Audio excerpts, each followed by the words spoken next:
গত পর্বে আমি ডাংমালের ভিডিও দেখিয়েছিলাম আপনাদেরকে। ডাংমাল থেকে ফেরি পের হয়ে আসতে হয় ভিতরকণিকায়। দুটো প্রায় মুখোমুখি ঘাট। ডাংমাল থেকে বোট বুক করেও আসা যায়, অথবা যারা ডাংমালে রাত্রিবাস করবেন তারা ওখান থেকে বোট বুক করে প্রথমে আসবেন ভিতরকণিকা, তারপর সেখান থেকে আবার বোট নিয়ে চলে যাবেন জঙ্গল সাফারিতে।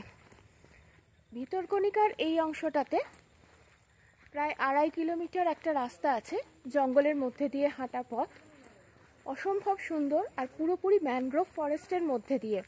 প্রচুর হনুমান আছে, আর যেটা আছে প্রচুর পাখি আছে, প্রচুর পাখি এখানে দেখতে পাওয়া যাচ্ছে।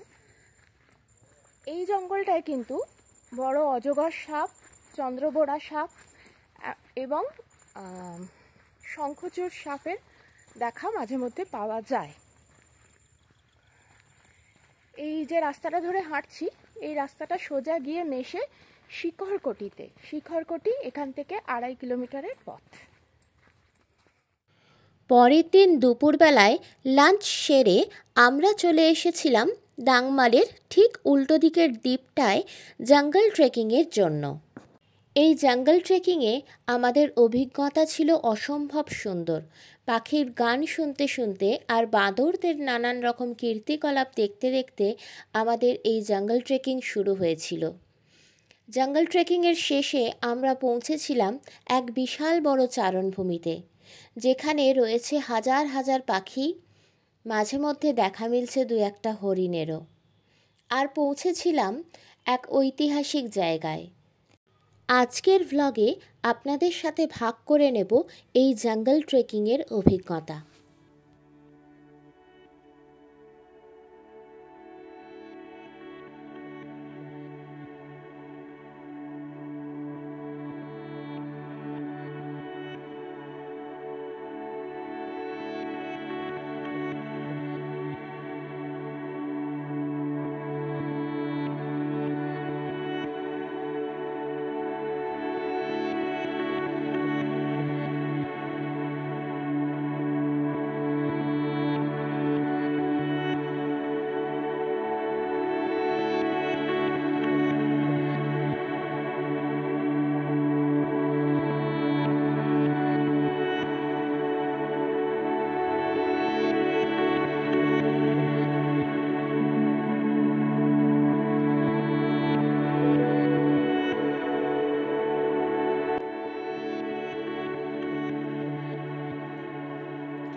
ট্রেকিংয়ের একদম শেষের দিকে এসে পৌঁছলাম এক পুরনো মন্দিরে।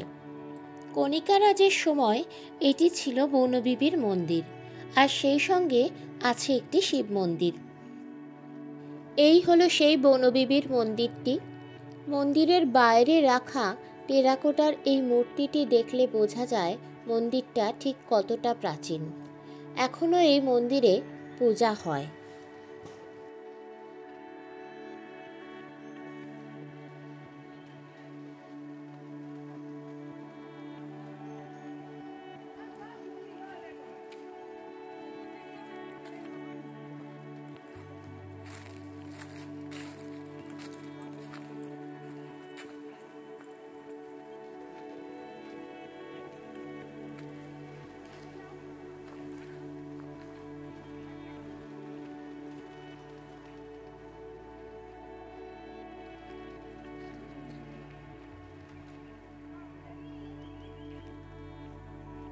এখান থেকে শিকরকটি আর মাত্র 50-60 মিটার মতন দূরে। শিকরকটির একটা ইতিহাস আছে, চলুন শিকরকটিতে পৌঁছে সেটা আপনাদেরকে বলছি।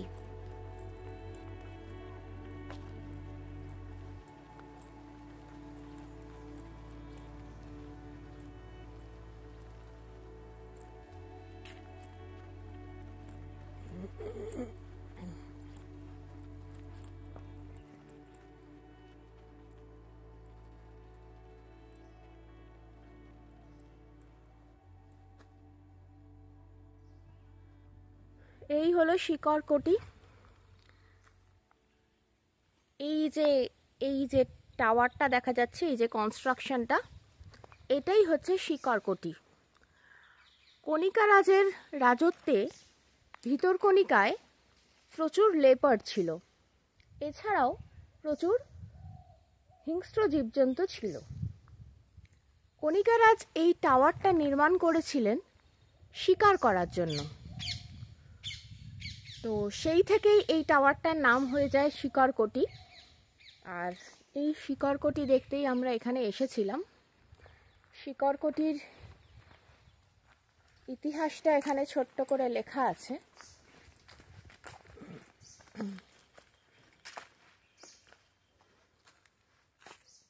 এটা হলো shooting tower, locally known as শিকড়কটি।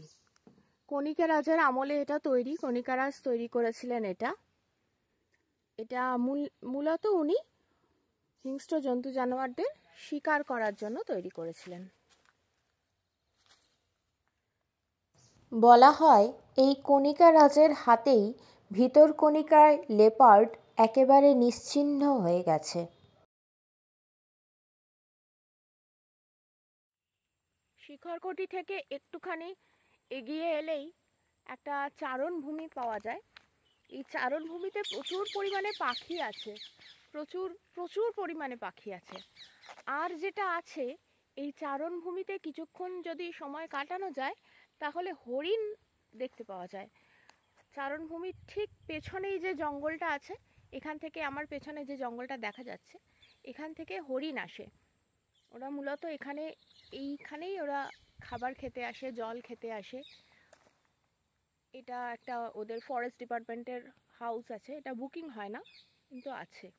আর আমার পেছনে যে রাস্তাটা সোজা চলে গেছে, এই রাস্তাটা দিয়ে গেলেও কিছুটা ফরেস্টের মধ্যে দিয়ে হেঁটে যাওয়া যায়। ওই দিকটায় প্রচুর হরিণ আছে। আমরা যাচ্ছি না ইচ্ছে করেই, ওদের ডিস্টার্ব করবো না বলে। জঙ্গল থেকে মাঝে মধ্যে রাস্তায় উঠে আসছে, আবার তারপর চলে যাচ্ছে।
চারণভূমিতে বেশ কিছুক্ষণ সময় কাটিয়ে আমরা আবার বাড়ির পথ ধরলাম।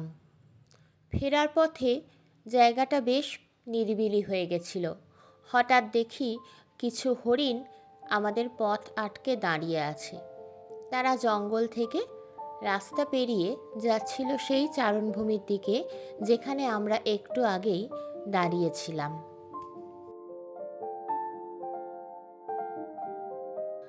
আজকের ভ্লগটা এখানেই শেষ করছি, আর সেই সঙ্গে শেষ হচ্ছে আমার ভিতরকণিকা সিরিজ।